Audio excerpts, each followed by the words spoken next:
বলবেন? শুনুন, আমি কালকের একটা মিটিং করেছি, পরশুদিন একটা মিটিং করেছি শিল্পাঞ্চল।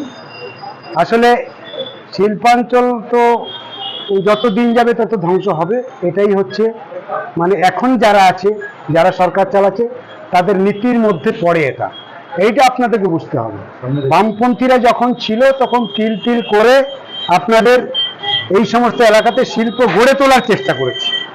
আর তৃণমূল বিজেপি আসার পরে গোটা দেশে, শুধু আমাদের রাজ্যে না, গোটা দেশে শিল্প শুধু ধ্বংস হচ্ছে না, যে শিল্পে কিছুটা লাভ হচ্ছে সেই শিল্প বিক্রি করে দেওয়া হচ্ছে, তাদের বন্ধুদেরকে দিয়ে দেওয়া হচ্ছে, কর্পোরেট দিয়ে দেওয়া হচ্ছে।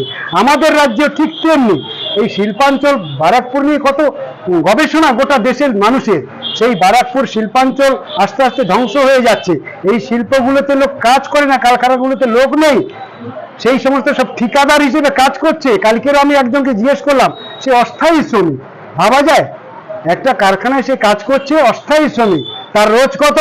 বললো আমি 750 টাকা পেয়েছি 11.5 ঘন্টা কাজ করার পর। ভাবা যায়? এ সমস্ত ভাবে না মমতা ব্যানার্জি? আসলে তো এভাবেই যারা শ্রমিক আছে তাদের গতর এভাবেই তারা লুট করে নিচ্ছে। ফলে শিল্প গড়ে উঠুক এরা আগেও চাইতো না, এখনো চাইতো না। সরকারে এসেছে তো শিল্প ধ্বংস করেই। সরকারে যখন আসছিল সেই শিল্প সর্বনাশ করেই তো তারা এসছে।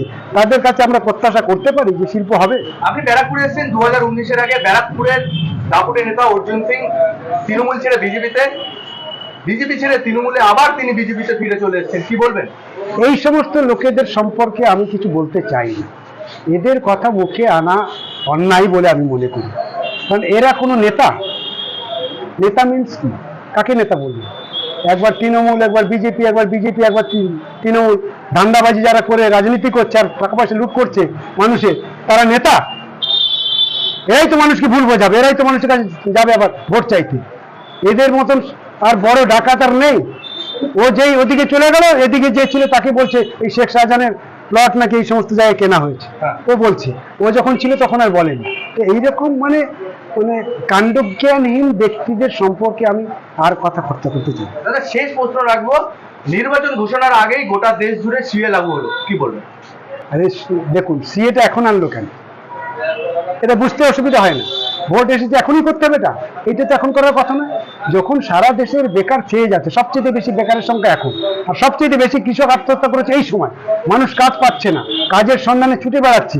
গ্রাম বাংলাতে অবাক হয়ে যাবেন, শহরতলিতে অর্ধশিক্ষিত ছেলেমেয়েরা ভিন রাজ্যে চলে যাচ্ছে এখানে কাজ নেই বলে। সেই জায়গায় দাঁড়িয়ে এদের ভবিষ্যৎ কি হবে? কৃষককে কিভাবে রক্ষা করা হবে? নতুন করে কাজ দেবো কি করে? শিক্ষাকে কিভাবে আমরা সংহত করবো তা না ভেবে ও আজকে ভোটটা এসেছে বলে সিএ নিয়ে এসছে। কেন সিএ লাগবে আজকে? আমাকে সার্টিফিকেট দেবে নরেন্দ্র মোদী? আমি এখানকার নাগরিক না, ও সার্টিফিকেট দেবে? কোথায় ঠিক হয়েছে? সংবিধানে তা লেখা নেই তো। এটা করা যায় না, এটা অন্যায়। সম্পূর্ণ ভোট করার জন্য এটা করছে, সেই জন্যই তো আমাদের ছেলে মেয়েরা আজকে বিরোধিতা করছে গোটা দেশ জুড়ে, গোটা রাজ্য জুড়ে। ইলেকট্রাল বন্ড প্রসঙ্গে কি বলবেন? ওটা তো বড় ধাক্কা খেয়েছে, আপনারা দেখেছেন। ওটা আমরা আগেই বলেছিলাম, যখন ইলেকট্রাল বন্ড যখন চালু হয়েছিল কেউ বলেনি, সিপিএম বলেছিল তখন। এবং সিপিএম কিন্তু মামলাও করেছিল। সিপিএম বলেছিল এটা অবৈধ টাকা লেনদেন করার একটা বিরাট কৌশল, এটা বন্ধ করতে হবে। তখন কেউ গুরুত্ব দেয়নি। তা যত দিন গেছে তত বুঝেছে যে এটা অসাংবিধানিক, অন্যায়ভাবে এই টাকা রোজগার করা হচ্ছে। আজকে ধরা পড়েছে, আজকে বলা হয়েছে তো এসবিআইকে কে টাকা কত নিয়েছে বলতে হবে। কি কৌশল করেছিল তারা? আমাকে টাকা দেবে, কে দিচ্ছে কেউ জানতে পারবে না। চুরি করার অনেক রকম রাস্তা আছে, বুঝলেন। আমাদের রাজ্য সরকার চুরি করছে, ধরা পড়ছে, এখানকার চোর মন্ত্রীরা সব জেলে আছে। কিন্তু দিল্লির সরকার কিভাবে চুরি করছে তার যে কত বড় সাজা হওয়া উচিত সেটাও দেশের মানুষের বোঝা দরকার। সেই জন্য এই যে ইলেকট্রাল বন্ড আমাদের পার্টির উদ্যোগেই মামলা হয়েছে, আজকে সেটা বন্ধ করে দেওয়া হয়েছে। আর এই টাকা ওরা পাবে না, তাই এত দুশ্চিন্তা ওদের। কিন্তু আমাদের রাজ্য সরকার আবার একটা নতুন খেলা শুরু করেছে, আপনারা দেখবেন। 100 দিনের কাজের টাকা 59 লক্ষ লোককে দেবে। এইটা হচ্ছে ওই ইলেকট্রাল বন্ডের মতন আরেকটা গরিবের টাকা আত্মসাৎ করে ভোটের কাজে লাগানোর জন্য একটা অপকৌশল করছে। কাজের টাকা পাবে কজন তার ঠিক নেই, সেটার কোনো তালিকা নেই। আমরা বলেছি তালিকা টাঙাও, কারা কারা টাকা পাবে। এটা করছে না, কিন্তু 59 লক্ষ লোককে টাকা দেওয়ার পরিকল্পনা করেছে এবং সেই টাকা তাদের পছন্দের ব্যক্তির অ্যাকাউন্টে ঢুকছে। ফলে একদিকে যখন আমরা ইলেকট্রাল বন্ড বন্ধ করছি, আরেকদিকে মমতা ব্যানার্জি নতুন কৌশল নিয়ে এবার ভোট করার জন্য টাকা পাঠাচ্ছে তার পছন্দের অ্যাকাউন্টগুলোতে। এই তো হচ্ছে দুটো সরকার। এই দুটো সরকারের বিরুদ্ধে মানুষ এবার রায় দেবে। এবার চারিদিকে ঘুরে দেখুন না, গোটা দেশ এবং রাজ্যে সাংঘাতিকভাবে এবার লাল ঝান্ডার ঝড় বইছে। আমাদের যা পরিস্থিতি তৈরি হয়েছে তাতে আমরা মনে করছি যত দিন যাচ্ছে তত সাধারণ মানুষ লাল ঝান্ডার দিকেই তাদের মোড় ঘুরছে। এটি রাজ্যে শুধু একটি মাত্র রাজ্যে ক্ষমতায় রয়েছে, কিন্তু ইলেকট্রাল বন্ডের দ্বিতীয় তালিকায় একটি দলের নাম উঠে এসেছে, রাজ্যের শাসক দল তৃণমূল কংগ্রেস। সেইটাকে কিভাবে দেখে? কেন থাকবে না বলুন? ওটা তো ইলেকট্রাল বন্ড হিসেবে সুযোগ পেয়েছে তাই নিয়েছে, ইলেকট্রাল বন্ড হিসেবে যেটা নেওয়ার সেটাও নিয়েছে।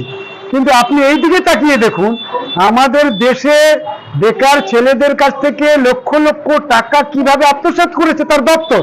শুধু সেটাতেই ক্ষান্ত থাকেনি, শেষ পর্যন্ত যে লোকগুলো গ্রামে গতর বিক্রি করে বেঁচে থাকে তাদেরও সেই 100 দিনের টাকাটাও লুট করছে। তার যে লোকটার লক্ষ্য, যে দলটার লক্ষ্য হচ্ছে কেবলমাত্র লুট, সেই লোকটা সুযোগ পেলে কেন লুট করবে না? ও তো ভাগ্যবানও যে বিজেপির চেয়ে বেশি টাকাও পায়নি। শেষ প্রশ্ন, গতকাল রাতে সিবিআই গ্রেফতার করলো শেখ শাহজাহানের ভাইকে এবং তার সাথে আরো দুজনকে, কি বলবেন? শেখ শাহজাহান ধরা পড়েছে 56 দিন পরে, আর এই 56 দিনের মধ্যে সন্দেশখালীর প্রায় 3.5 লক্ষ মানুষ বিরাট বিপদের মধ্যে পড়ে গেল।